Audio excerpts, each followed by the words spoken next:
Hi friends, ದಿನದ ಎಲ್ಲ ಪ್ರಮುಖ ಸುದ್ದಿಯನ್ನು ನಿಮಗೆ ತಲುಪಿಸೋ ಮಸ್ತ್ ಮಗ ಚಾನೆಲ್ನ ಫುಲ್ ನ್ಯೂಸ್ಗೆ ಸ್ವಾಗತ. ನಾನು ಅಮರ್ ಪ್ರಸಾದ್. ತಮಿಳುನಾಡಿನಲ್ಲಿ ಅಣ್ಣಾಮಲೈ ಅಭಿಯಾನ ಬಿರುಗಾಳಿ ಎಬ್ಬಿಸಿದೆ. ತಮಿಳುನಾಡು ಬಿಜೆಪಿ ನಡುಗಿದೆ. ಸಾಲು ಸಾಲು ನಾಯಕರು ಈಗ ಬಿಜೆಪಿ ಬಿಟ್ಟು ಹೋಗ್ತಾ ಇದ್ದಾರೆ. ರಾಜ್ಯ ಬಿಜೆಪಿ ನಾಯಕರು ಅಕ್ಷರಶಃ ಕಂಗಾಲಾಗಿದ್ದಾರೆ. ಅತ್ತ ಅಂತಾರಾಷ್ಟ್ರೀಯ ಮಟ್ಟದಲ್ಲಿ ಪಾಕಿಸ್ತಾನ ಮತ್ತು ಚೈನಾಗೆ ಅಮೆರಿಕ ಬಿಗ್ ಶಾಕ್ ಕೊಟ್ಟಿದೆ. ಭಾರತವನ್ನ ಇಕ್ಕಟ್ಟಿಗೆ ಸಿಲುಕಿಸೋಕೆ ಉಗ್ರರ ಕಾರ್ಡ್ ಪ್ಲೇ ಮಾಡಿದ್ದ ಜಂಟಿ ದೋಸ್ತಿಗಳ ಪ್ಲಾನ್ಗೆ ಈಗ ದೊಡ್ಡ ಬ್ರೇಕ್ ಬಿದ್ದಿದೆ. ಇತ್ತ ಪಿಎಂ ನರೇಂದ್ರ ಮೋದಿ ದಿಢೀರಂತ ಮಹತ್ವದ ಮೀಟಿಂಗ್ ಮಾಡಿದ್ದಾರೆ. ಎಲ್ಲವನ್ನ ಒನ್ ಬೈ ಒನ್ ನಾವು ಕ್ವಿಕ್ ಆಗಿ ನೋಡ್ತಾ ಹೋಗೋಣ. ಮೊದಲಿಗೆ ತಮಿಳುನಾಡಿನಲ್ಲಿ ಅಣ್ಣಾಮಲೈ ಅಭಿಯಾನದ ಬಗ್ಗೆ ನೋಡ್ಕೊಂಡು ಹೋಗೋಣ. ತಮಿಳುನಾಡು ಬಿಜೆಪಿಯಲ್ಲಿ ಅಣ್ಣಾಮಲೈ ಭಾರಿ ಸಂಚಲನಕ್ಕೆ ಕಾರಣ ಆಗಿದ್ದಾರೆ. ಬಿರುಗಾಳಿ. ಅಣ್ಣಾಮಲೈ ಶುರು ಮಾಡಿರೋ ಹೊಸ ಆಂದೋಲನ ನೋಡಿ ಬಿಜೆಪಿಯ ರಾಜ್ಯ ನಾಯಕರೆಲ್ಲ ಅಲುಗಾಡ್ ಹೋಗಿದ್ದಾರೆ. ಒಂದಿನದ ಹಿಂದಷ್ಟೇ ಕಾಮನ್ ಮ್ಯಾನ್ ಪಾಲಿಟಿಕ್ಸ್ ಮಾಡ್ತೀನಿ, ಕುಟುಂಬ ರಾಜಕಾರಣ ಎಂಡ್ ಮಾಡ್ತೀನಿ ಅಂತ ಅಣ್ಣಾಮಲೈ ಹೊಸ ರಾಜಕೀಯ ಆಂದೋಲನ ಶುರು ಮಾಡಿದ್ರು. ಅವರು ಹೋದ ಬೆನ್ನಲ್ಲೇ ತಮಿಳುನಾಡು ಬಿಜೆಪಿಯಲ್ಲಿ ಸಾಲು ಸಾಲು ರಾಜೀನಾಮೆ ಪರ್ವ ಶುರುವಾಗಿದೆ. ಸ್ಟೇಟ್ ವೈಸ್ ಪ್ರೆಸಿಡೆಂಟ್ ಕರು ನಾಗರಾಜನ್, ಸುಮತಿ ವೆಂಕಟೇಶ್ ಸೇರಿ ಹಲವು ನಾಯಕರು ಆಲ್ರೆಡಿ ಪಾರ್ಟಿ ಬಿಟ್ಟಿದ್ದಾರೆ. ಇನ್ನೂ ಹಲವು ನಾಯಕರು ಅಣ್ಣಾಮಲೈ ಜೊತೆಗೆ ಹೋಗೋ ಚಾನ್ಸಸ್ ದಟ್ಟವಾಗಿದೆ. ಯಾಕಂದ್ರೆ ಅಣ್ಣಾಮಲೈರ ಹೊಸ ಚಳುವಳಿಗೆ ದೊಡ್ಡ ಪ್ರಮಾಣದಲ್ಲಿ ಬೆಂಬಲ ಸಿಗೋಕ್ ಶುರುವಾಗಿದೆ. ಶುರುವಾದ ಕೆಲವೇ ಗಂಟೆಗಳಲ್ಲಿ 13-14 ಲಕ್ಷಕ್ಕೂ ಅಧಿಕ ಆಕ್ಟಿವ್ ಮೆಂಬರ್ಸ್ ಅನ್ನ ಪಡ್ಕೊಂಡಿದೆ. ಕ್ಷಣಕ್ಕೂ ನಂಬರ್ಸ್ ಜಾಸ್ತಿ ಆಗ್ತಾ ಹೋಗ್ತಾ ಇದೆ. ಈ ವಿಡಿಯೋ ನಿಮ್ಮ ಹತ್ರ ಬರುವಷ್ಟರಲ್ಲಿ ಇನ್ನೂ ಕೂಡ ಜಾಸ್ತಿ ಆಗಿರ್ಬೋದು. 8 ಲಕ್ಷಕ್ಕೂ ಅಧಿಕ ಜನ ವಾಲಂಟಿಯರ್ಸ್ ಆಗೂ ಕೂಡ ಸೇರ್ಕೊಂಡಿದ್ದಾರೆ. ಇದನ್ನ ನೋಡಿ ಕಂಗಾಲಾಗಿರೋ ತಮಿಳುನಾಡು ಬಿಜೆಪಿ ರಾಜ್ಯ ಅಧ್ಯಕ್ಷ ನೈನಾರ್ ನಾಗೇಂದ್ರನ್, ದಯವಿಟ್ಟು ಪ್ಲೀಸ್ ಯಾರು ಬಿಜೆಪಿ ಬಿಟ್ಟು ಹೋಗಬೇಡಿ, ನಮಗೆ ಮೋದಿ ಇದ್ದಾರೆ, ವಿ ಹ್ಯಾವ್ ಪಿಎಂ ಮೋದಿ, ನೀವೇನಕ್ ಬಿಟ್ಟು ಹೋಗ್ತಾ ಇದ್ದೀರಾ ಅಣ್ಣಾಮಲೈ ಹಿಂದೆ? ಅಣ್ಣಾಮಲೈ ನಮ್ಮ ಪಾರ್ಟಿ ಕಾರ್ಯಕರ್ತರದು ಬ್ರೈನ್ ವಾಶ್ ಮಾಡಿ ಕರ್ಕೊಂಡು ಹೋಗ್ತಿದ್ದಾರೆ ಅಂತೆಲ್ಲ ಆರೋಪ ಮಾಡಿದ್ದಾರೆ. ಅಷ್ಟು ಮಾತ್ರ ಅಲ್ಲ, ಅಣ್ಣಾಮಲೈಗೆ ಈಗ ಸಕ್ಸಸ್ ಸಿಕ್ಬಿಡುತ್ತಂತ ಗ್ಯಾರಂಟಿ ಇಲ್ಲ. ಈ ತರ ಎಷ್ಟು ಜನ ಲೀಡರ್ಸ್ ಹೋಗಿದ್ದಾರೆ ಮತ್ತೆ ವಾಪಸ್ ಬಂದಿದ್ದಾರೆ ಅಂತ ಹೇಳಿ ಬಿಜೆಪಿ ತನ್ನ ಕಾರ್ಯಕರ್ತರನ್ನ ತಮಿಳುನಾಡಿನಲ್ಲಿ ಸಮಾಧಾನ ಮಾಡೋ ಪ್ರಯತ್ನ ಮಾಡ್ತಾ ಇದೆ. ಪಾಕ್ ಮತ್ತು ಚೈನಾಗೆ ಅಮೆರಿಕ ಚೆಕ್ ಮೇಟ್ ಇಟ್ಟಿದೆ. ಬಲೂಚಿಸ್ತಾನ್ ಲಿಬರೇಷನ್ ಆರ್ಮಿ ಮತ್ತು ಮಜೀದ್ ಬ್ರಿಗೇಡ್ ಅನ್ನ ವಿಶ್ವಸಂಸ್ಥೆಯ 1267 ನಿರ್ಬಂಧಗಳ ಪಟ್ಟಿಗೆ ಸೇರಿಸಬೇಕು ಅಂತ ವಿಶ್ವಸಂಸ್ಥೆಯಲ್ಲಿ ಪಾಕ್ ಚೀನಾ ಪ್ರಸ್ತಾವ ಇಟ್ಟಿದ್ವು. ಆದರೆ ಇದನ್ನ ಅಮೆರಿಕ ಬ್ಲಾಕ್ ಮಾಡಿದೆ. ಈ ಸಂಘಟನೆಗಳು ಏಕ್ಚು ಅಥವಾ ಐಎಸ್ ಉಗ್ರಗಾಮಿಗಳೊಂದಿಗೆ ಸಂಪರ್ಕ ಹೊಂದಿವೆ ಅನ್ನೋದಕ್ಕೆ ಯಾವುದೇ ಸಾಕ್ಷ್ಯಗಳಿಲ್ಲ ಅಂತ ಅಮೆರಿಕ ಹೇಳಿದೆ. ಈ ಮೂಲಕ ಭಯೋತ್ಪಾದನಾ ವಿಚಾರದಲ್ಲಿ ಭಾರತದ ನಿಲುವಿಗೆ ಅಮೆರಿಕ ಬೆಂಬಲ ವ್ಯಕ್ತಪಡಿಸಿದೆ. ಸೆಲೆಕ್ಟಿವ್ ಅಪ್ರೋಚ್ ಇತ್ತು ಪಾಕಿಸ್ತಾನದ್ದು. ಇಂಡಿಯಾ ಕಾಟ ಕೊಡೋರಾದ್ರೆ ಅವ್ರು ಒಳ್ಳೆಯವರು, ಪಾಕಿಸ್ತಾನ ಕಾಟ ಕೊಡೋರಾದ್ರೆ ಮಾತ್ರ ಅವ್ರು ಕೆಟ್ಟವರು ಅಂತ. ಅದೆಲ್ಲ ಆಗಲ್ಲ ಅನ್ನೋ ಮೆಸೇಜ್ ಅನ್ನ ಅಮೆರಿಕ ಭಾರತದ ಪರ ನಿಂತ್ಕೊಂಡು ಕೆಲಸ ಮಾಡಿದೆ ವಿಶ್ವಸಂಸ್ಥೆಯಲ್ಲಿ ಈ ವಿಚಾರದಲ್ಲಿ. ಇಲ್ಲಿ ಪಾಕಿಸ್ತಾನದ ಫೀಲ್ಡ್ ಮಾರ್ಷಲ್ ಆಸಿಂ ಮುನೀರಾ ಏನ್ ಮಾಡಿದ್ದ ಅಂತ ಹೇಳಿದ್ರೆ, ಬಲೂಚ್ ಸಂಘಟನೆಗಳನ್ನ ನಿರ್ಬಂಧದ ಪಟ್ಟಿಗೆ ಹಾಕಿ ಭಾರತ ಪ್ರಾಯೋಜಿತ ಉಗ್ರರು ಅವರು ಅಂತ ಹೇಳಿ ಬಿಂಬಿಸಲಿಕ್ಕೆ ಪ್ಲಾನ್ ಮಾಡಿದ್ದ. ಇದಕ್ಕೆ ಭಾರತ ತಡೆಯನ್ನ ಒಡ್ತಾ ಬಂದಿತ್ತು. ಮೊದಲಿಗೆ ಫ್ರಾನ್ಸ್ ಬೆಂಬಲದೊಂದಿಗೆ ಈಗ ಫೈನಲಿ ಅಮೆರಿಕ ಬೆಂಬಲವನ್ನ ಕೂಡ ಪಡ್ಕೊಂಡು ಭಾರತ ಇದನ್ನ ಬ್ಲಾಕ್ ಮಾಡಿಸಿದೆ. ಬ್ರಿಟನ್ ಮತ್ತು ಫ್ರಾನ್ಸ್ ಕಡೆಯಿಂದಲೂ ಬೆಂಬಲ ಸಿಕ್ಕಿದೆ. ಚೀನಾ ಜೊತೆಗಿನ ದೋಸ್ತಿ ಕಾರಣದಿಂದ ರಷ್ಯಾ ಈ ಪ್ರಕ್ರಿಯೆಯ ಉದ್ದಕ್ಕೂ ತಟಸ್ಥ ನಿಲುವನ್ನ ಕಾಯ್ದುಕೊಂಡಿದೆ. ಅವರೇನು ಇದರಲ್ಲೇನು ಒಪಿನಿಯನ್ ಕೊಟ್ಟಿಲ್ಲ. ಇನ್ನು ಈ ನಡೆಯ ಮೂಲಕ ಪಾಕ್ ಜೊತೆ ಚೀನಾಗೂ ಕೂಡ ಅಮೆರಿಕ ದೊಡ್ಡ ಮೆಸೇಜ್ ಪಾಸ್ ಮಾಡಿದೆ. ಯಾಕಂದ್ರೆ ಲಷ್ಕರ್ ಜೈಷ್ ಉಗ್ರರ ಮೇಲಿನ ನಿರ್ಬಂಧಗಳನ್ನ ಚೀನಾ ಪದೇ ಪದೇ ಬ್ಲಾಕ್ ಮಾಡ್ತಾ ಬಂದಿತ್ತು. ಸಾಜಿದ್ ಮೀರ್, ಶಾಹಿರ್ ಮೆಹಮೂದ್ ಮತ್ತು ತಲಾ ಸಯೀದ್ ಸೇರಿ ಪಾಕ್ ಉಗ್ರರ ಮೇಲೆ ನಿರ್ಬಂಧ ಹೇರೋ ಭಾರತ ಅಮೆರಿಕದ ಪ್ರಯತ್ನಗಳನ್ನೆಲ್ಲ ಚೀನಾ ಬ್ಲಾಕ್ ಮಾಡಿತ್ತು, ಪಾಕ್ ಪರವಾಗಿ ನಿಂತ್ಕೊಂಡು. ಅದಾದ್ಮೇಲೆ ಭಾರತದ ನಿಲುವು ಕೂಡ ಚೇಂಜ್ ಆಗ್ತಾ ಬಂದಿತ್ತು. ದಶಕಗಳ ಕಾಲ ಭಾರತ ಏನ್ ಮಾಡಿತ್ತು, ಬಲೂಚಿಸ್ತಾನ ಪಾಕಿಸ್ತಾನದ ಆಂತರಿಕ ವಿಚಾರ ಅಂತ ಸುಮ್ಮನಿತ್ತು. ಆದ್ರೆ 2016ರ ಸ್ವಾತಂತ್ರ್ಯ ದಿನದ ಭಾಷಣದಲ್ಲಿ ಪಿಎಂ ನರೇಂದ್ರ ಮೋದಿ ಬಲೂಚಿಸ್ತಾನದಲ್ಲಿ ಆಗ್ತಿರೋ ಮಾನವ ಹಕ್ಕುಗಳ ಉಲ್ಲಂಘನೆ ಬಗ್ಗೆ ಓಪನ್ ಆಗಿ ಮಾತನಾಡಿದ್ರು. ಬಲೂಚ್ ಲಿಬರೇಷನ್ ಆರ್ಮಿ ತರಹದ ಬಂಡುಕೋರ ಗುಂಪುಗಳಿಗೆ ಭಾರತದ ರಾ ಫಂಡ್ ಮಾಡ್ತಿದೆ ಅಂತ ಹೇಳಿ ಪಾಕಿಸ್ತಾನವು ಯಾವಾಗ್ಲೂ ಆರೋಪ ಮಾಡ್ತಾ ಇರುತ್ತೆ. ಇದನ್ನ ಭಾರತ ಒಪ್ಕೊಂಡಿಲ್ಲ.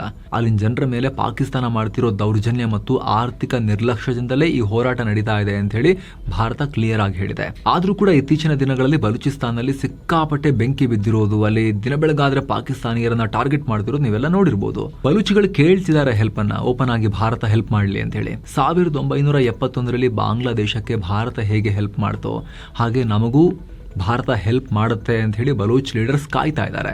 ಇಂಥ ಟೈಮ್ನಲ್ಲಿ ಅವ್ರನ್ನ ಉಗ್ರರ ಪಟ್ಟಿಗೆ ವಿಶ್ವಸಂಸ್ಥೆಯಲ್ಲಿ ಸೇರಿಸಬೇಕು ಅನ್ನೋ ಮುನೀರನ ಪ್ರಯತ್ನಕ್ಕೆ ಅಮೆರಿಕ, ಭಾರತ, ಬ್ರಿಟನ್, ಫ್ರಾನ್ಸ್ ಎಲ್ಲರೂ ಸೇರಿ ತಡೆಯನ್ನ ಹೊಡಿದ್ದಾರೆ. ಏನು ಸೇರಿದ್ರೆ ಕಾಮಾಖ್ಯ ಶಕ್ತಿಪೀಠ, ಬ್ರಹ್ಮಪುತ್ರ ನದಿ, ಉಮಾನಂದ ಟೆಂಪಲ್, ವಸಿಷ್ಠ ಆಶ್ರಮ ಸೇರಿ ಎಲ್ಲ ಅದ್ಭುತ ಸ್ಥಳಗಳಿಗೆ ಪ್ರವಾಸ ಹೋಗೋ ಆಸಕ್ತಿ ನಿಮಗಿದ್ರೆ 7 ಸ್ಯಾಂಡ್ಸ್ನವರ ಎಲ್ಲವನ್ನ ಒಳಗೊಂಡ ಪ್ಯಾಕೇಜ್ ಇಲ್ಲಿದೆ. ನಿಮಗೆ ಎಕ್ಸ್ಟ್ರಾ ಯಾವುದೇ ಖರ್ಚಾಗೋದಿಲ್ಲ. ಕಾಲ್ ಮಾಡಿ ಬುಕ್ ಮಾಡಿಕೊಂಡು ಹೋಗಿ ಬರ್ಬೋದು.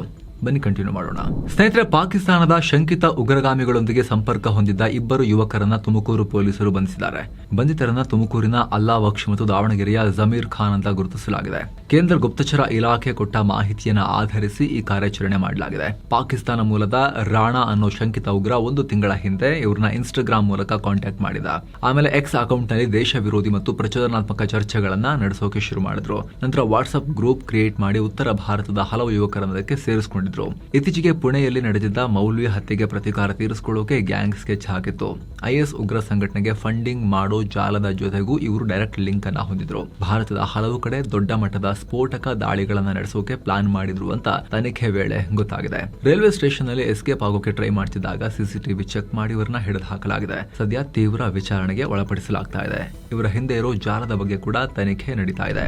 ಏನೋ ಮಿಡಲ್ ಈಸ್ಟ್ ಬಿಕ್ಕಟ್ಟಿನ ಮಧ್ಯೆ ಪಿಎಂ ಮೋದಿ ತಮ್ಮ ಆರ್ಥಿಕ ಸಲಹಾ ಮಂಡಳಿಯೊಂದಿಗೆ ಮಹತ್ವದ ಮೀಟಿಂಗ್ ಮಾಡಿದ್ದಾರೆ. ನಮ್ಮ ದೇಶದ ಆರ್ಥಿಕತೆಯನ್ನು ಕಾಪಾಡಿಕೊಳ್ಳೋದು ಮತ್ತು ಅದನ್ನು ಮತ್ತಷ್ಟು ಬೆಳೆಸೋದರ ಬಗ್ಗೆ ಇಲ್ಲಿ ಚರ್ಚೆಯಾಗಿದೆ. ಯುದ್ಧದಿಂದ ವ್ಯಾಪಾರದಲ್ಲಿನ ಏರುಪೇರುಗಳ ಮಧ್ಯೆ ಕೂಡ ಭಾರತದ ಎಕಾನಮಿಯನ್ನು ಹೇಗೆ ಸ್ಟ್ರಾಂಗ್ ಮಾಡಬಹುದು, ನಾವು ನಮ್ಮೊಂದಿರೋ ಆಪ್ಷನ್ಸ್ ಏನು ಅಂತ ಪಿಎಂ ಹಾಗೂ ಅಧಿಕಾರಿಗಳು ಚರ್ಚೆ ಮಾಡಿದ್ದಾರೆ. ಮುಖ್ಯವಾಗಿ ಜನಸಾಮಾನ್ಯರ ಬದುಕನ್ನು, ಈಸ್ ಆಫ್ ಲಿವಿಂಗ್ ಮತ್ತು ಕಂಪನಿಗಳು ಬಿಸ್ನೆಸ್ ಮಾಡೋದನ್ನು, ಈಸ್ ಆಫ್ ಡೂಯಿಂಗ್ ಬಿಸ್ನೆಸ್ ಅನ್ನು ಇನ್ನಷ್ಟು ಈಸಿ ಮಾಡೋಕೆ ಏನೆಲ್ಲ ಚೇಂಜಸ್ ಮಾಡಬೇಕು ಅಂತ ಚರ್ಚೆ ಆಗಿದೆ. ಸದ್ಯದ ಬಿಕ್ಕಟ್ಟಿನಿಂದ ಭಾರತದ ಮೇಲೆ ಮತ್ತು ಜಾಗತಿಕ ಆರ್ಥಿಕತೆ ಮೇಲೆ ಏನೆಲ್ಲ ಪರಿಣಾಮ ಆಗಬಹುದು ಅಂತಲೂ ಅಧಿಕಾರಿಗಳು ಪಿಎಂಗೆ ಡೀಟೇಲ್ ಆಗಿ ರಿಪೋರ್ಟ್ ಕೊಟ್ಟಿದ್ದಾರೆ. ವ್ಯಾಪಾರ, ಇಂಧನ ಬೆಲೆ ಮತ್ತು ಮಾರ್ಕೆಟ್ ಮೇಲೆ ಏನೇನು ರಿಸ್ಕ್ ಇದೆ ಅಂತ ಹೇಳಿ ಲೆಕ್ಕಾಚಾರ ಹಾಕಿದ್ದಾರೆ. ಇನ್ನು ರಾಷ್ಟ್ರ ರಾಜಧಾನಿಯಲ್ಲಿ ದಿಲ್ಲಿಯಲ್ಲಿ ಕಾಕ್ರೋಚ್ ಜನತಾ ಪಾರ್ಟಿ ಭಾರಿ ಪ್ರತಿಭಟನೆ ಮಾಡಿದೆ. ಸಿಜೆಪಿ ಸಂಸ್ಥಾಪಕ ಅಭಿಜಿತ್ ದಿಬ್ಕೆ ನೇತೃತ್ವದಲ್ಲಿ ಈ ಪ್ರತಿಭಟನೆ ಆಗಿದೆ. ಅಮೆರಿಕದಿಂದ ಆಗಮಿಸಿದ ದಿಬ್ಕೆ ದಿಲ್ಲಿ ಏರ್ಪೋರ್ಟ್ಗೆ ಬಂದಿಳಿದ್ರು. ಕೈಯಲ್ಲಿ ಡಾಕ್ಟರ್ BR ಅಂಬೇಡ್ಕರ್ ಅವರ ಪುಸ್ತಕವನ್ನು ಹಿಡಿದು ಶಾಂತಿಯುತ ಹೋರಾಟ ಮಾಡ್ತೀವಿ ಅಂತ ಹೇಳಿದ್ರು. ಬಂಧನದ ಭೀತಿ ನಡುವೆ ಕೂಡ ಹೋರಾಟಕ್ಕೆ ಸಿದ್ಧ ಅಂತ ಮಾಧ್ಯಮಗಳಿಗೆ ಹೇಳಿಕೆ ಕೊಟ್ಟರು. ಬಳಿಕ ಜಂತರ್ ಮಂತರ್ನಲ್ಲಿ ಬೃಹತ್ ಪ್ರತಿಭಟನೆಗೆ ಚಾಲನೆ ಕೊಟ್ಟರು. ನೀಟ್ ಪೇಪರ್ ಲೀಕ್ ಖಂಡಿಸಿ ಶಿಕ್ಷಣ ಮಂತ್ರಿ ಧರ್ಮೇಂದ್ರ ಪ್ರಧಾನ್ ರಾಜೀನಾಮೆಗೆ ಪಟ್ಟು ಹಿಡಿದ್ರು. ಸೋನಂ ವಾಂಗ್ಚುಕ್ ಕೂಡ ಪ್ರತಿಭಟನೆಯಲ್ಲಿ ಪಾಲ್ಗೊಂಡಿದ್ರು. ಇನ್ನು ಪ್ರತಿಭಟನೆ ಉದ್ದೇಶಿಸಿ ಮಾತನಾಡಿದ ದೀಪ್ಗೆ ದೇಶದಲ್ಲಿ ಹಿಂದೂ ಮುಸ್ಲಿಂ ಅಂತ ವಿಭಜನೆ ಆಗ್ತಾ ಇದೆ, ಅದನ್ನು ನಾವೆಲ್ಲ ತೊಡೆದು ಹಾಕಬೇಕು ಅನ್ನೋ ಕರೆಯನ್ನ ಕೊಟ್ಟಿದ್ದಾರೆ. ಜೊತೆಗೆ ನಾನು ಭಾರತಕ್ಕೆ ಒಂದು ಪ್ರೊಟೆಸ್ಟ್ ಮಾಡ್ತೀನಿ ಅಂತ ಹೇಳಿದ್ದೆ, ಆಗ ಎಲ್ಲ ಅರೆಸ್ಟ್ ಮಾಡ್ತಾರೋ ಅಂತ ಹೇಳಿ ನಮ್ಮ ತಾಯಿ ಮತ್ತು ನಮ್ಮ ಸಹೋದರಿ ಎಲ್ಲ ಗಾಬರಿ ಆಗಿದ್ರು ಅಂತ ಹೇಳಿದ್ದಾರೆ. ಹಾಗೆ ಧರ್ಮೇಂದ್ರ ಪ್ರಧಾನ್ ರಾಜೀನಾಮೆ ಕೊಡೋವರೆಗೂ ಈ ಮೂವ್ಮೆಂಟ್ ಮುಂದುವರಿಯುತ್ತೆ ಅಂತ ದೀಪ್ಗೆ ಹೇಳಿದ್ದಾರೆ. ಏನು ಪ್ರೊಟೆಸ್ಟ್ ಟೈಮ್ ನಲ್ಲಿ ಯಾವುದೇ ಅಹಿತಕರ ಘಟನೆ ನಡೀಬಾರದು ಅಂತ ಹೇಳಿ ಬಿಗಿ ಭದ್ರತೆಯನ್ನು ಒದಗಿಸಲಾಗಿತ್ತು. ಕಾನೂನು ಉಲ್ಲಂಘನೆ ಮಾಡ್ತಿದ್ದ ಆರೋಪದಲ್ಲಿ 6 ಜನರನ್ನ ದಿಲ್ಲಿ ಪೊಲೀಸರು ವಶಕ್ಕೂ ಕೂಡ ಪಡೆದ್ರು. ಕಡೆಗೆ ಜಂತರ್ ಮಂತರ್ನಲ್ಲಿ ಪ್ರತಿಭಟನೆ ಶಾಂತಿಯುತವಾಗಿನೇ ಎಂಡ್ ಆಯ್ತು. ಇನ್ನು ಸಚಿವ ರಾಮಲಿಂಗಾರೆಡ್ಡಿ ರಾಜೀನಾಮೆ ಬಗ್ಗೆ ರಾಜ್ಯ ಕಾಂಗ್ರೆಸ್ ಉಸ್ತುವಾರಿ ರಣದೀಪ್ ಸಿಂಗ್ ಸುರ್ಜೇವಾಲಾ ಮಹತ್ವದ ಹೇಳಿಕೆ ಕೊಟ್ಟಿದ್ದಾರೆ. ರಾಮಲಿಂಗಾರೆಡ್ಡಿ ತಮ್ಮ ರಾಜೀನಾಮೆಯನ್ನ ವಾಪಸ್ ಪಡೆದಿದ್ದಾರೆ, ಅವರು ಮಂತ್ರಿಯಾಗಿ ಮುಂದುವರಿತಾರೆ ಅಂತ ಸುರ್ಜೇವಾಲಾ ಹೇಳಿದ್ದಾರೆ. ಹಾಗೆ ರಾಮಲಿಂಗಾರೆಡ್ಡಿ ಜೊತೆಗೆ ರಾಜ್ಯದ ಹಿರಿಯ ನಾಯಕರು ಸುದೀರ್ಘವಾಗಿ ಚರ್ಚೆ ಮಾಡಿದ್ದಾರೆ. ಸದ್ಯ ನಾಯಕರ ನಡುವಿನ ಎಲ್ಲ ಗೊಂದಲಗಳು ಬಗೆಹರಿದಿವೆ ಅಂತ ಸುರ್ಜೇವಾಲಾ ಸ್ಪಷ್ಟಪಡಿಸಿದ್ದಾರೆ. ಇನ್ನು ಈ ವಿಚಾರವನ್ನ ರಾಮಲಿಂಗಾರೆಡ್ಡಿ ಕೂಡ ಕನ್ಫರ್ಮ್ ಮಾಡಿದ್ದಾರೆ. ನನ್ನ ರಾಜೀನಾಮೆಯನ್ನ ಮುಖ್ಯಮಂತ್ರಿ DK ಶಿವಕುಮಾರ್ ಅಕ್ಸೆಪ್ಟ್ ಮಾಡಿಲ್ಲ, ಅಂದ್ರೆ ನಾನು ಅದನ್ನ ವಾಪಸ್ ಪಡ್ಕೊಂಡಿದ್ದೀನಿ ಅಂತಲೇ ಅರ್ಥ. ಸದ್ಯಕ್ಕೆ ನಮ್ಮಲ್ಲಿ ಯಾವುದೇ ಗೊಂದಲ ಇಲ್ಲ ಅಂತ ರಾಮಲಿಂಗಾರೆಡ್ಡಿ ಹೇಳಿಕೆ ಕೊಟ್ಟಿದ್ದಾರೆ. ಏನೋ DK ಶಿವಕುಮಾರ್ ನೇತೃತ್ವದ ಹೊಸ ಸಚಿವ ಸಂಪುಟದ ಆಸ್ತಿ ವಿವರ ಬಹಿರಂಗ ಆಗಿದೆ. ಸಂಪುಟದ 14 ಸಚಿವರ ಪೈಕಿ 13 ಮಂತ್ರಿಗಳು ಕೋಟ್ಯಧಿಪತಿಗಳಾಗಿದ್ದಾರೆ. Association for Democratic Reforms NGO ಈ ರಿಪೋರ್ಟ್ ಕೊಟ್ಟಿದೆ. ಇನ್ನು ಈ ಸಚಿವರ ಸರಾಸರಿ ಆಸ್ತಿ 206 ಕೋಟಿ ರೂಪಾಯಿ ಇದೆ. ಅದರಲ್ಲಿ ಸಿಎಂ DK ಶಿವಕುಮಾರ್ 1413 ಕೋಟಿ ರೂಪಾಯಿ ಆಸ್ತಿಯನ್ನು ಹೊಂದಿದ್ದಾರೆ. ಅತಿ ಶ್ರೀಮಂತ. UT ಖಾದರ್ ಅತ್ಯಂತ ಕಮ್ಮಿ ಆಸ್ತಿ ಹೊಂದಿರೋ ಮಿನಿಸ್ಟರ್. ಇವರ ಒಟ್ಟು ಆಸ್ತಿ ಸುಮಾರು 7 ಕೋಟಿ ರೂಪಾಯಿ, ಅದೇ ಲೋಯೆಸ್ಟ್. ಈ ವರದಿಯ ಪ್ರಕಾರ 13 ಸಚಿವರ ವಿರುದ್ಧ ಪ್ರಕರಣಗಳಿವೆ. ಅದರಲ್ಲೂ 3 ಸಚಿವರ ವಿರುದ್ಧ ಗಂಭೀರ ಸ್ವರೂಪದ ಕ್ರಿಮಿನಲ್ ಪ್ರಕರಣಗಳು ದಾಖಲಾಗಿವೆ. AICC ಅಧ್ಯಕ್ಷ ಮಲ್ಲಿಕಾರ್ಜುನ ಖರ್ಗೆ ಅವರ ಆಸ್ತಿ ಕಳೆದ 6 ವರ್ಷಗಳಲ್ಲಿ ಹತ್ತತ್ರ ಡಬಲ್ ಆಗಿರೋದು ಗೊತ್ತಾಗಿದೆ. 2020ರ ಜೂನ್ನಲ್ಲಿ ಖರ್ಗೆ ಅವರ ಆಸ್ತಿ 20 ಕೋಟಿ ರೂಪಾಯಿ ಆಗಿತ್ತು. ಆದ್ರೆ ಈಗ ಅವರ ಆಸ್ತಿ 38.80 ಕೋಟಿ ರೂಪಾಯಿಗೆ ಏರಿಕೆಯಾಗಿದೆ. ರಾಜ್ಯಸಭಾ ಚುನಾವಣೆಗೆ ನಾಮಪತ್ರ ಸಲ್ಲಿಸುವ ವೇಳೆ ಅವರಿದೆಲ್ಲವನ್ನ ಡಿಕ್ಲೇರ್ ಮಾಡಿಕೊಂಡಿದ್ದಾರೆ. ರಾಜ್ಯದ ಸರ್ಕಾರಿ ನೌಕರರು ಬೆಳಗ್ಗೆ 10 ಗಂಟೆಗೆ ಶಾರ್ಪ್ ಆಗಿ ಕಚೇರಿಗೆ ಹಾಜರಾಗೋದು ಕಡ್ಡಾಯ. ಸರ್ಕಾರದ ಮುಖ್ಯ ಕಾರ್ಯದರ್ಶಿ ಶಾಲಿನಿ ರಜನೀಶ್ ಈ ಕುರಿತು ಕಟ್ಟುನಿಟ್ಟಿನ ಆದೇಶ ಹೊರಡಿಸಿದ್ದಾರೆ. ಪ್ರತಿದಿನ ಕರ್ತವ್ಯ ಆಪ್ ಮೂಲಕವೇ ಸಿಬ್ಬಂದಿ ಕಡ್ಡಾಯವಾಗಿ ಹಾಜರಾತಿ ದಾಖಲಿಸಬೇಕು. ಲೇಟ್ ಆಗಿ ಬರೋ ಸಿಬ್ಬಂದಿಗಳ ಮಾಹಿತಿಯನ್ನ AI ಟೆಕ್ನಾಲಜಿ ಪತ್ತೆ ಹಚ್ಚುತ್ತೆ. ರೂಲ್ಸ್ ಬ್ರೇಕ್ ಮಾಡಿದವರ ಬಗ್ಗೆ ನೇರವಾಗಿ ಇಲಾಖೆಯ ಮುಖ್ಯಸ್ಥರಿಗೆ ಇನ್ಫಾರ್ಮೇಶನ್ ಶೇರ್ ಆಗುತ್ತೆ. ಅಲ್ಲಿಗೆ ನಿಲ್ಬಾರದು, ಇನ್ಫಾರ್ಮೇಶನ್ ಶೇರ್ ಆದ್ಕೊಳ್ಳೆ ನಿಲ್ಬಾರದು. ಸ್ಯಾಲರಿ ಕಟ್ ಮಾಡಬೇಕು. ಎಷ್ಟು ಅವರ್ಸ್ ಕಮ್ಮಿ ಬಂದಿದ್ದಾರೆ, ಎಷ್ಟು ಅವರ್ಸ್ ಕಮ್ಮಿ ಆಫೀಸ್ನಲ್ಲಿದ್ದಾರೆ. ಸರ್ಕಾರಿ ಉದ್ಯೋಗಿಗಳಿಗೂ ಕೂಡ ಲೇಟ್ ಆಗಿ ಬರೋರಿಗೆ, ಆಫೀಸ್ ಸರಿಯಾಗಿ ಬರದೇ ಇರೋರಿಗೆ ಪ್ರೈವೇಟ್ ಕಂಪನಿಗಳ ತರ ಸ್ಯಾಲರಿ ಕಟ್ ಆಗಬೇಕು. ಎಂಜಿನಿಯರಿಂಗ್ ಸೇರಿದ ಹಾಗೆ ವೃತ್ತಿಪರ ಕೋರ್ಸ್ಗಳಿಗೆ ಪ್ರವೇಶಾತಿ ಕಲ್ಪಿಸೋ ಸಾಮಾನ್ಯ ಪ್ರವೇಶ ಪರೀಕ್ಷೆ CET 2026 ಫಲಿತಾಂಶ ಪ್ರಕಟ ಆಗಿದೆ. ಒಟ್ಟು 2,92,782 ವಿದ್ಯಾರ್ಥಿಗಳು CET ಅರ್ಹತೆ ಪಡೆದಿದ್ದಾರೆ. ಎಂಜಿನಿಯರಿಂಗ್ ವಿಭಾಗದಲ್ಲಿ ಬೆಂಗಳೂರಿನ ಜಯನಗರ RV ಪದವಿ ಪೂರ್ವ ಕಾಲೇಜಿನ ತನಿಷಾ ಕಾರ್ತಿಕ್ ಮೊದಲ ಸ್ಥಾನ ಪಡೆದಿದ್ದಾರೆ. ಇತ್ತ ನಯನ ಗೋಪಿಯನವರು ವೆಟರ್ನರಿ, ಯೋಗ, ನ್ಯಾಚುರೋಪತಿ, B.Pharma, D.Pharma ಮತ್ತು ನರ್ಸಿಂಗ್ನಲ್ಲಿ ಮೊದಲ ಸ್ಥಾನ ಪಡೆದಿದ್ದಾರೆ. BSc ಅಗ್ರಿ ವಿಭಾಗದಲ್ಲಿ ನಿನಾದ್ ವಸಿಷ್ಠ ಮೊದಲ ಸ್ಥಾನ. ಏಪ್ರಿಲ್ 22ರಿಂದ 3 ದಿನಗಳ ಕಾಲ ನಡೆದಿದ್ದ CET ಪರೀಕ್ಷೆಯಲ್ಲಿ ಒಟ್ಟು 3,09,014 ವಿದ್ಯಾರ್ಥಿಗಳು ಪಾಲ್ಗೊಂಡಿದ್ದರು. ಜೂನ್ 10ರಿಂದ ಕೌನ್ಸಿಲಿಂಗ್ ಶುರುವಾಗುತ್ತೆ. ಇನ್ನು ಕರ್ನಾಟಕದಲ್ಲಿ ಮುಂಗಾರು ಆರಂಭ ಆಗಿ ಚೆನ್ನಾಗಿ ಮಳೆ ಆಗ್ತಿದೆ. ಕಳೆದ 24 ಗಂಟೆಯಲ್ಲಿ ದಕ್ಷಿಣ ಕನ್ನಡ ಜಿಲ್ಲೆ ಮುಲ್ಕಿ ತಾಲೂಕಿನ ಐಕಳ ಅನ್ನೋ ಕಡೆ ಅತಿ ಹೆಚ್ಚು 100 ಮಿಲಿಮೀಟರ್ ಮಳೆಯಾಗಿದೆ. ಶನಿವಾರ ಮಧ್ಯಾಹ್ನ ಬೆಂಗಳೂರಿನ ಹೆಬ್ಬಾಳ, ಮೆಜೆಸ್ಟಿಕ್, ರಾಜಾಜಿನಗರ, ವಿಜಯನಗರ, ಚಿಕ್ಕಪೇಟೆ ಸೇರಿ ಹಲವು ಕಡೆ ಜೋರಾಗಿ ಮಳೆಯಾಗಿದೆ.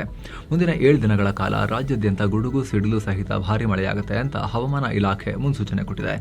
ದಕ್ಷಿಣ ಕನ್ನಡ, ಉತ್ತರ ಕನ್ನಡ, ಉಡುಪಿ ಜಿಲ್ಲೆಗಳಿಗೆ ಮುಂದಿನ 4 ದಿನಗಳ ಕಾಲ ಆರೆಂಜ್ ಅಲರ್ಟ್ ಅನ್ನು ಘೋಷಿಸಲಾಗಿದೆ. ಇನ್ನು ಕರ್ನಾಟಕದ ಎಲ್ಲಾ ಜಿಲ್ಲೆಗಳಿಗೂ ಮುಂದಿನ 2 ದಿನ ಯೆಲ್ಲೋ ಅಲರ್ಟ್ ಅನ್ನು ಕೊಡಲಾಗಿದೆ. ಇನ್ನು ಉತ್ತರ ಪ್ರದೇಶದಲ್ಲಿ ಮತ್ತೆ ಬುಲ್ಡೋಸರ್ ಆಕ್ಷನ್ ಶುರುವಾಗಿದೆ. ಸಂಬಾಲ್ ಜಿಲ್ಲೆಯಲ್ಲಿರೋ ಮುಸ್ತಫಾ ಖಾದ್ರಿ ಮಸೀದಿಯನ್ನ ತೆರವು ಮಾಡಲಾಗ್ತಿದೆ. ಮಸೀದಿಯನ್ನ ಸರ್ಕಾರಿ ಜಾಗದಲ್ಲಿ ಅಕ್ರಮವಾಗಿ ನಿರ್ಮಾಣ ಮಾಡಲಾಗಿದೆ ಅಂತ ಹೇಳಿ ಸರ್ವೆ ಮಾಡಿ ನೋಟಿಸ್ ಕೊಟ್ಟಿದ್ರು. ಈಗ ಆಕ್ಷನ್ ತಗೊಂಡಿದ್ದಾರೆ. 120 ಚದರ ಮೀಟರ್ ಜಾಗದಲ್ಲಿರೋ ಈ ಕಟ್ಟಡವನ್ನ 4 ಬುಲ್ಡೋಸರ್ಗಳನ್ನ ಬಳಸಿ ರಿಮೂವ್ ಮಾಡಲಾಗ್ತಿದೆ. ಕಳೆದ ಜನವರಿಯಲ್ಲಿ ನಡೆದ ಕಂದಾಯ ಸಮೀಕ್ಷೆ ವೇಳೆ ಇದು ಸರ್ಕಾರಿ ಜಾಗ ಅನ್ನೋದು ಸ್ಪಷ್ಟವಾಗಿತ್ತು. ಇನ್ನು ದೇಶದಲ್ಲಿ ಹೊಸ E85 ಪೆಟ್ರೋಲ್ ಅನ್ನು ಅಧಿಕೃತವಾಗಿ ಲಾಂಚ್ ಮಾಡಲಾಗಿದೆ. 85% ಎಥನಾಲ್ ಮತ್ತು 15% ಮಾತ್ರ ಅದರಲ್ಲಿ ಪೆಟ್ರೋಲ್ ಇರುತ್ತೆ. ಕೇಂದ್ರ ಪೆಟ್ರೋಲಿಯಂ ಖಾತೆ ಮಂತ್ರಿ ಹರ್ದೀಪ್ ಸಿಂಗ್ ಪುರಿ ದಿಲ್ಲಿಯಲ್ಲಿ ಇದಕ್ಕೆ ಚಾಲನೆ ಕೊಟ್ಟಿದ್ದಾರೆ. ಸದ್ಯ ದಿಲ್ಲಿಯಲ್ಲಿ E85 ಪೆಟ್ರೋಲ್ ಬೆಲೆ ಲೀಟರ್ಗೆ ₹82.12 ಇದೆ. ಕಂಪ್ಲೀಟ್ ಎಥನಾಲ್ ಇರೋದಕ್ಕಲ್ಲ, 15% ಪೆಟ್ರೋಲ್ ಕೂಡ ಇರುವಂತ ಎಥನಾಲ್ ಬೆಲೆ ₹82 ಇದೆ. ನಾರ್ಮಲ್ E20 ಪೆಟ್ರೋಲ್ಗಿಂತ ₹20 ಕಮ್ಮಿನೇ ಇದೆ. ನಿಮ್ಗೆ ಗೊತ್ತಿರ್ಬೋದು, ಆಲ್ರೆಡಿ ನಾವು ಸ್ಪೆಷಲ್ ರಿಪೋರ್ಟ್ನಲ್ಲಿ ಮಾಹಿತಿ ಕೊಟ್ಟಿದ್ದೀವಿ. ಮಾರುತಿ ಅವರು ಆಲ್ರೆಡಿ ಒಂದು ಕಾರನ್ನು, ವ್ಯಾಗನಾರನ್ನು ಈ ಫ್ಲೆಕ್ಸ್ ಫ್ಯೂಲ್ಗೆ ಈ E85 ತಗೊಳ್ಳೋಕ್ಕಾಗೋ ರೀತಿಯಲ್ಲಿ ಡಿಸೈನ್ ಮಾಡಿ ಲಾಂಚ್ ಕೂಡ ಮಾಡಿದ್ದಾರೆ. ಹೀರೋದವರು 2 ಬೈಕನ್ನು ಕೂಡ ಲಾಂಚ್ ಮಾಡಿದ್ದಾರೆ. ಅದರಲ್ಲಿ ಮಾಹಿತಿ ಕೊಡ್ಬೇಕಾದ್ರೆ ಹೇಳಿದ್ವಿ ನಾವು, ಪೂರ್ತಿ ಎಥನಾಲ್ಗಾದರೆ ₹60 ಆಸುಪಾಸಲ್ಲಿ ಇರಬಹುದು ಅಂತ ಹೇಳಿ. ಇದು E85, ಇದು ₹82 ಇದೆ ಇದಕ್ಕೆ. ಈ ವಿಡಿಯೋವನ್ನ ಫುಲ್ ನ್ಯೂಸ್ ಎಂಡಲ್ಲಿ ನಾವು ಸ್ಕ್ರೀನ್ ಮೇಲೆ ತರ್ತೀವಿ. ಆಸಕ್ತ ವೀಕ್ಷಕರು ಅಲ್ಲಿಗೆ ಜಂಪ್ ಆಗ್ಬೋದು. ಮುಗಿತಾ ಇನ್ನು ಭಾರತದ ನೌಕಾಪಡೆ ತನ್ನ ಅಂಡರ್ ವಾಟರ್ ಶಕ್ತಿಯನ್ನ ಜಾಸ್ತಿ ಮಾಡ್ಕೊಳ್ಳೋಕೆ ರೆಡಿ ಆಗಿದೆ. ಮೊದಲು ಪ್ರಾಜೆಕ್ಟ್ 75I ಅಡಿಯಲ್ಲಿ ಬರೀ 6 ಕನ್ವೆನ್ಷನಲ್ ಸಬ್ಮರೀನ್ ಗಳನ್ನ ತಗೊಳ್ಳೋ ಪ್ಲಾನ್ ಇತ್ತು. ಆದ್ರೆ ಈಗ ಸಂಖ್ಯೆಯನ್ನು 9ಕ್ಕೆ ಏರಿಸಲಾಗಿದೆ. ಆಮೇಲೆ ಫೇಸ್ 2 ಅಂದ್ರೆ ಪ್ರಾಜೆಕ್ಟ್ 76 ಅಡಿಯಲ್ಲಿ ನಾವೇ ಸ್ವಂತವಾಗಿ ಇನ್ನೊಂದು 6 ಸಬ್ಮರೀನ್ಗಳನ್ನ ಮಾಡ್ಕೊಳ್ಬೇಕು ಅನ್ನೋ ಪ್ಲಾನ್ ಇದೆ. ನೇವಿ ಹತ್ರ ಈಗ ಇರೋ 19 ಸಬ್ಮರೀನ್ಗಳಲ್ಲಿ ಹಲವು ಸಬ್ಮರೀನ್ಗಳು 2030 ನಂತರ ನಿವೃತ್ತಿ ಆಗ್ತಿದ್ದಾವೆ, ಹಳೇದೆಲ್ಲವೂ ಕೂಡ. ಹೀಗಾಗಿ ಭಾರತ 9 ಸಬ್ಮರೀನ್ ಖರೀದಿಗೆ ಮುಂದಾಗಿದೆ. ಇನ್ನು ಅಮೆರಿಕದಲ್ಲಿ ಟ್ರಂಪ್ ಅಧಿಕಾರಕ್ಕೆ ಬಂದಾದ ಮೇಲೆ ಕಳೆದ 17 ತಿಂಗಳಲ್ಲಿ ಬರೋಬ್ಬರಿ 4600ಕ್ಕೂ ಅಧಿಕ ಭಾರತೀಯರನ್ನ ಅಮೆರಿಕದಿಂದ ಹೊರಗೆ ದಬ್ಬಲಾಗಿದೆ. ಭಾರತ ಸರ್ಕಾರವೇ ಇದರ ಬಗ್ಗೆ ಅಧಿಕೃತ ಮಾಹಿತಿಯನ್ನು ಕೊಟ್ಟಿದ್ದಾರೆ. ಈ ವರ್ಷ ಆಲ್ರೆಡಿ 1076 ಜನರನ್ನ 6 ತಿಂಗಳಲ್ಲೇ ಇಂಡಿಯಾಗೆ ದಬ್ಬಲಾಗಿದೆ. ಅಂದ್ರೆ ಲೀಗಲ್ ಆಗಿ ಹೋಗಿರೋರಲ್ಲ, ಇಲ್ಲಿಗಲ್ ಆಗಿ ಅಮೆರಿಕಾಗೆ ದಾಟ್ಕೊಂಡಿರೋರನ್ನ ಈ ರೀತಿ ದಬ್ಬಲಾಗ್ತಾ ಇದೆ. ಇನ್ನು CBSE 12ನೇ ತರಗತಿಯ ರಿ ಇವ್ಯಾಲ್ಯೂಯೇಷನ್ಗೆ ಅಪ್ಲೈ ಮಾಡೋ ಡೆಡ್ ಲೈನ್ ಅನ್ನ ಜೂನ್ 7ರ ಮಧ್ಯರಾತ್ರಿವರೆಗೂ ಎಕ್ಸ್ಟೆಂಡ್ ಮಾಡಲಾಗಿದೆ. ಮೊದಲು ಜೂನ್ 6ರ ಲಾಸ್ಟ್ ಡೇಟ್ ಇತ್ತು. ಆದರೆ ಜೂನ್ 2ನೇ ತಾರೀಕು ಶುರುವಾದ ಪೋರ್ಟಲ್ ನಲ್ಲಿ ವಿದ್ಯಾರ್ಥಿಗಳಿಗೆ ತಮ್ಮ ಆನ್ಸರ್ ಶೀಟ್ ನೋಡೋಕೆ ಆಗ್ತಾ ಇರಲಿಲ್ಲ. ಜೊತೆಗೆ ಸ್ಕ್ಯಾನ್ ಮಾಡಿರೋ ಆನ್ಸರ್ ಶೀಟ್ ಗಳಲ್ಲಿ ಪೇಜ್ ಮಿಸ್ ಆಗಿರೋದು, ಸಪ್ಲಿಮೆಂಟರಿ ಮ್ಯಾಪ್, ಗ್ರಾಫ್ ಇಲ್ಲದೆ ಇರೋದು, ಈ ರೀತಿ ಸಾಕಷ್ಟು ಪ್ರಾಬ್ಲಮ್ಸ್ ಕಂಡು ಬಂದಿದ್ವು. ಹೀಗಾಗಿ ಸ್ಟೂಡೆಂಟ್ಸ್ಗೆ ಹೆಲ್ಪ್ ಆಗಲಿ ಅಂತ CBSE ಟೈಮ್ ಎಕ್ಸ್ಟೆಂಡ್ ಮಾಡಿದೆ. ಇನ್ನು ಇಂಗ್ಲೆಂಡ್ ಮತ್ತು ಐರ್ಲೆಂಡ್ ವಿರುದ್ಧದ T20 ಸರಣಿಗೆ ಟೀಮ್ ಇಂಡಿಯಾ ಪ್ರಕಟ ಆಗಿದೆ. ಶ್ರೇಯಸ್ ಅಯ್ಯರ್ ಹೊಸ ಕ್ಯಾಪ್ಟನ್ ಆಗಿ ಟೀಮ್ಗೆ ಬಂದಿದ್ದಾರೆ. ವೈಭವ್ ಸೂರ್ಯವಂಶಿಗೂ ಕೂಡ ಚಾನ್ಸ್ ಕೊಡಲಾಗಿದೆ. ಸೂರ್ಯಕುಮಾರ್ ಯಾದವ್ ಅವರನ್ನ ಡ್ರಾಪ್ ಮಾಡಲಾಗಿದೆ ಕಳಪೆ ಫಾರ್ಮ್ ನಿಂದಾಗಿ. ಯುವ ಆಟಗಾರ ತಿಲಕ್ ವರ್ಮಾ ಅವರನ್ನ ವೈಸ್ ಕ್ಯಾಪ್ಟನ್ ಮಾಡಲಾಗಿದೆ. ಉಳಿದಂತೆ ಟೀಮ್ ಈ ರೀತಿಯಾಗಿದೆ. ನೀವು ಇದನ್ನು ನೋಡ್ಕೋಬಹುದು. ಹಾಗೆ ಸ್ನೇಹಿತರೆ, ಆಲ್ರೆಡಿ ವಿಶೇಷ ವರದಿಯಲ್ಲೂ ಕೂಡ ನಾವು ಡೀಟೇಲ್ ಆಗಿ ಮಾಹಿತಿಯನ್ನು ಕೊಟ್ಟಿದ್ವಿ. ವೈಭವ್ ಆಯ್ಕೆ ಯಾಕೆ ದೊಡ್ಡ ಬದಲಾವಣೆ, ಚಿಕ್ಕ ವಯಸ್ಸಿಗೆ ಆಯ್ಕೆ ಮಾಡಿರೋದು ಅಂತ. ಫುಲ್ ನ್ಯೂಸ್ ಎಂಡಲ್ಲಿ ಅದು ಕೂಡ ಸ್ಕ್ರೀನ್ ಮೇಲೆ ಬರುತ್ತೆ. ಆಸಕ್ತರೋದಕ್ಕೆ ಜಂಪ್ ಆಗ್ಬೋದು. ಅತ್ತ ನ್ಯೂ ಚಂಡೀಗಢ್ನಲ್ಲಿ ಭಾರತ ಅಫ್ಘಾನಿಸ್ತಾನ ನಡುವೆ ಏಕೈಕ ಟೆಸ್ಟ್ ಪಂದ್ಯ ನಡೀತಾ ಇದೆ. ಟಾಸ್ ಗೆದ್ದ ಭಾರತ ಮೊದಲು ಬ್ಯಾಟಿಂಗ್ ಆಯ್ಕೆ ಮಾಡಿಕೊಳ್ತು. ಮೊದಲ ದಿನ ಟೀಮ್ ಇಂಡಿಯಾ ಬ್ಯಾಟರ್ಗಳು ಚೆನ್ನಾಗಿ ಆಡಿದ್ದಾರೆ. ಕನ್ನಡಿಗ KL ರಾಹುಲ್ ಸೆಂಚುರಿ ಹೊಡೆದು ಔಟ್ ಆದ್ರು. ಸಾಯಿ ಸುದರ್ಶನ್ 81 ರನ್ ಗಳಿಸಿ ಔಟ್ ಆದ್ರು. ಮೊದಲ ದಿನದ ಆಟದ ಅಂತ್ಯಕ್ಕೆ ಭಾರತ 3 ವಿಕೆಟ್ ಕಳ್ಕೊಂಡು 368 ರನ್ ಗಳಿಸಿದೆ. ಇನ್ನು ಕ್ಯಾಪ್ಟನ್ ಶುಭ್ಮನ್ ಗಿಲ್ ಕೂಡ 100 ಹೊಡೆದಿದ್ದಾರೆ. 103 ರನ್ ಗಳಿಸಿ ಆಡ್ತಿದ್ದಾರೆ. ರಿಷಬ್ ಪಂತ್ 50 ರನ್ ಗಳಿಸಿ 2ನೇ ದಿನಕ್ಕೆ ಕ್ರೀಸ್ ಕಾಯ್ದುಕೊಂಡಿದ್ದಾರೆ. ಸೊ ಫ್ರೆಂಡ್ಸ್, ಇದಾಗಿತ್ತು ಇವತ್ತಿನ ಫುಲ್ ನ್ಯೂಸ್. ನಾವು ಕೊಯ್ದಿಲ್ಲ, ಎಳೆದಿಲ್ಲ, ಕಿರ್ಚಾಡಿಲ್ಲ, ಬರೀ ಸುದ್ದಿಯ ರೀತಿಯಲ್ಲಿ ತಲುಪಿಸುವ ಪ್ರಯತ್ನವನ್ನ ಮಾಡಿದ್ದೇವೆ. ನಿಮಗಿದು ಇಷ್ಟ ಆಗ್ತಾ ಇದ್ರೆ ದಯವಿಟ್ಟು ವಿಡಿಯೋ ಕೆಳಗಿರೋ ಜಾಯಿನ್ ಬಟನ್ ಮೂಲಕ ಮಸ್ಮಗ ಚಾನಲ್ಗೆ ಮೆಂಬರ್ಸ್ ಆಗಿ ಅನ್ನೋದು ನಿಮ್ಮಲ್ಲಿ ನಮ್ಮ ಮನವಿ. ಆಸಕ್ತರು ಚೆಕ್ ಮಾಡಿ ಮತ್ತೆ ಭೇಟಿ ಆಗ್ತಿರೋಣ. ನಮಸ್ಕಾರ.